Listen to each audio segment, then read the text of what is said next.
Merhaba YouTube.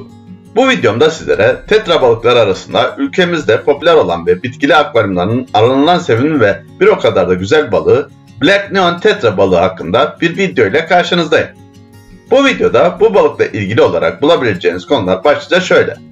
Black Neon tetra balığı nasıl bir balıktır? Black Neon tetra balığı bakımı nasıldır? Black Neon tetra balığı ne yer? Black Neon tetra balığı akvaryum bakımı nasıl olmalı? Black Neon tetra balığı akvaryumu nasıl olmalı? Black Neon tetra balığı hangi balıklarla yaşar? Black Neon tetra balığı dişi erkek ayrımı nasıldır?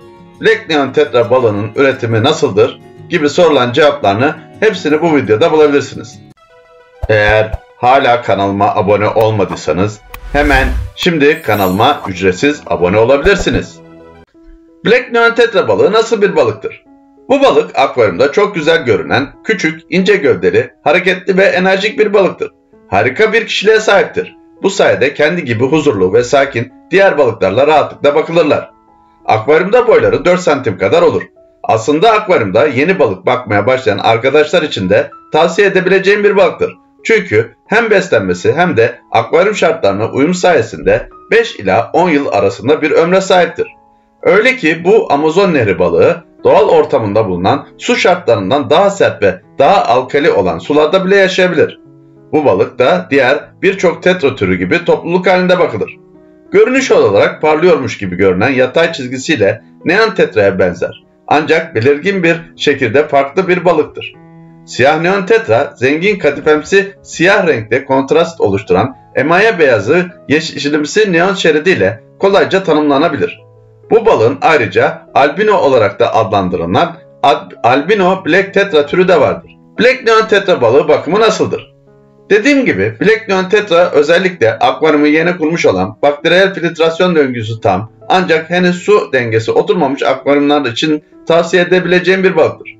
Birçok akvaryum koşuluna iyi uyum sağlarlar ve beslenmeleri de çok kolaydır. Bu balıklar diğer barışçıl topluluk balıklarıyla çoğuyla iyi geçinir. Black Neon tetra balığı ne yer? Siyah neon tetralar hem otçul hem de etçil yemler ile beslenebilen hepçil balıklardır. Vahşi doğada küçük omurgasızlar ve bitkilerle beslenirler ve büyük olasılıkla küçük kabuklular, ipliksi yosunlar ve suya düşmüş meyveleri yer.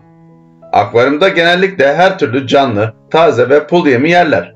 İyi bir denge sağlamak için onlara her gün yüksek kaliteli pul yemler verebilirsiniz. Canlı veya donmuş karides veya kan kurdunun yanı sıra bu balığa bezelye, brokoli, havuç, salatalık, patates, lahana, marul ve mısır da verebilirsiniz. Burada dikkat etmeniz gereken bu yemleri yediklerini göre göre vermenizdir. Ayrıca her balık günde sadece kendi gözü kadar yem yese doyar ve verdiğiniz yem 3 dakika içerisinde bitmiyorsa fazladır.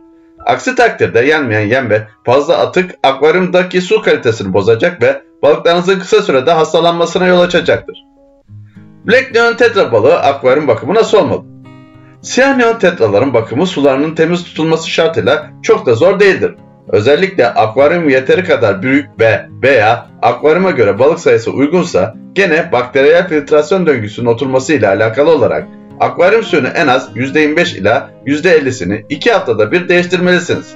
Çok aktif yüzücüler olduklarından onları en az 50 santim uzunluğunda ve ideal olarak 80 veya daha fazla litrelik bir akvaryumda bakmanızı tavsiye ederim. Bu balıklar yetenekli birer zıplayıcı olduğundan ve fırsat verildiğinde muhtemelen bunu yapacaklarından akvaryumun üst tarafı hava geçirebilecek güvenli bir şekilde kapatılmalıdır. Black Neon tetra balığı akvaryumu nasıl olmalı? Black Neon tetralar Neon tetradan biraz daha talepkardır. Bu balık aktiftir ve en az akvaryumda 6 adet bakılması idealdir. Bu nedenle de gene en az 80 litrelik bir akvaryum olması gerekir. Birçok akvaryum koşulunda gelişebilir ancak özellikle üreme sırasında yumuşak, turbo bazlı karbon filtreli suda bakıldıklarında en iyi sonucu alacaksınız. Bu balıklar akvaryumlarında bitki örtüsü ve alt tabaka olarak da daha çok koyu renkli çakılı tercih eder. Black Neon tetra ticari olarak çok sayıda üretilir. Bu nedenle uygun şartlara sahip ve bakımlı akvaryumlarda çok başarılı olurlar. Yine de yoğun bitkili bir akvaryumda özellikle etkileyici görünürler ancak bunun yanında dekor çok seyrekse de biraz soluk görünebilirler. Bu balığın görüntüsünde en iyi şekilde yararlanmak için bir biyotop akvaryumu kurun.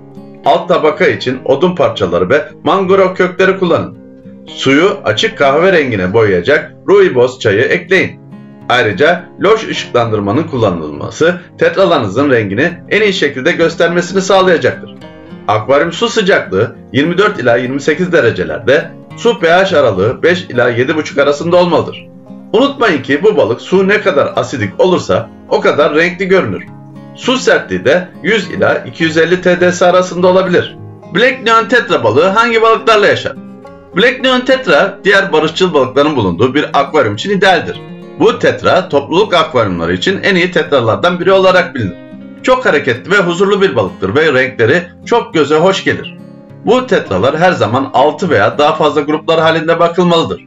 Siyah neon tetra için en iyi akvaryum arkadaşları çoğu canlı doğuranlar, zebra danio gibi danio türleri, rasboralar, diğer tetralar, çöpçü ve vatoz gibi barışçıl dip sakinleri ve çoğu barışçıl gromilerdir. Black Neon Tetra balığı dişi erkek ayrımı nasıldır? Olgun dişilerin göbekleri erkeklere göre daha yuvarlaktır ve biraz daha iri olma eğilimindedirler. Black Neon Tetra balığının üretimi nasıldır? Black Neon Tetra akvaryumda başarıyla üretilir. Aslında pet shoplarda gördüğümüz bütün Black Neon Tetralar akvaryumlarda üretilir. Bu balıklar yumurta ile ürer. 40 litrelik bir üretim akvaryumu yeterlidir. Siyah neon tetralar yumurtlamak için daha yumuşak ve daha asidik su ister. Üretim için su pH değeri 6 ve su sertliği 70 TDS veya daha az olan hafif asidik olmalıdır. Yumurtlama ortamı için ince dokulu, canlı bitkiler sağlanabilir ve bu yüzen bitkiler akvaryumun loş kalmasına yardımcı olur. Akvaryum dibine serilen ve yumurtaların geçmesine izin verecek kadar geniş, ancak balıkları dışarıda tutacak kadar küçük delikleri olan bir ağ sermek de iyi olur. Üreme çiftini karanlık bir akvaryum alın ve ardından yumurtlama gerçekleşene kadar ışık miktarını kademeli olarak arttırın. Yumurtalar ışığa duyarlıdır. Bu nedenle yumurtlamadan sonra akvaryumu karartın. Filtrasyon için küçük, hava ile çalışan bir sünger filtre yeterlidir ve ayrıca bu filtre akvaryum içerisinde hafif bir su akışı da sağlayacaktır. Üreme başlamadan önce balıklarınızı bol canlı yem ile koşullandırın. Olgun bir dişinin göbeği yumurtalarla dolduğunda güzel bir şekilde yuvarlak hale gelir. En renkli erkekleri seçin. Bir üreme grubu 3 ila 4 dişi ile 1 veya 2 erkek içermelidir. Yumurtlama akvaryumu 24 santigrat sıcaklıkta olmalıdır. Birkaç gün sonra sıcaklığı yavaşça yaklaşık 27 santigrata yükseltin. Siyah neon tetralar genellikle sabahları yumurtlar ve her dişi birkaç yüz yumurta üretebilir. Dişiler ince yapraklı bitkiler arasında küçük, berrak, hafif, yapışkan yumurtalar bırakacaktır. Yumurtalar yaklaşık 22 ila 26 saat içinde çatlayacak ve yavrular 3 ila 4 gün sonra ortaya çıkacaktır. Yavrular çok küçüktür. Bu da onları beslemeyi oldukça zorlaştırır. İlk birkaç gün yavruları mikro yem veya infestoria türü yiyeceklerle besleyin. Evet arkadaşlar, bu videomun da sonuna geldik. Bu ve bunun gibi videolarımı izlemek için şimdi kanalıma ücretsiz olarak abone olabilirsiniz. Yeni çıkan videolarımdan da hemen haberdar olmak için bildirimlerinizi açın. Bana destek olmak için videolarımı beğenin. Bana sormak istediğiniz bir konu varsa yorumlar kısmına yazabilirsiniz. Bir sonraki videomda görüşmek üzere. Şimdilik bay bay.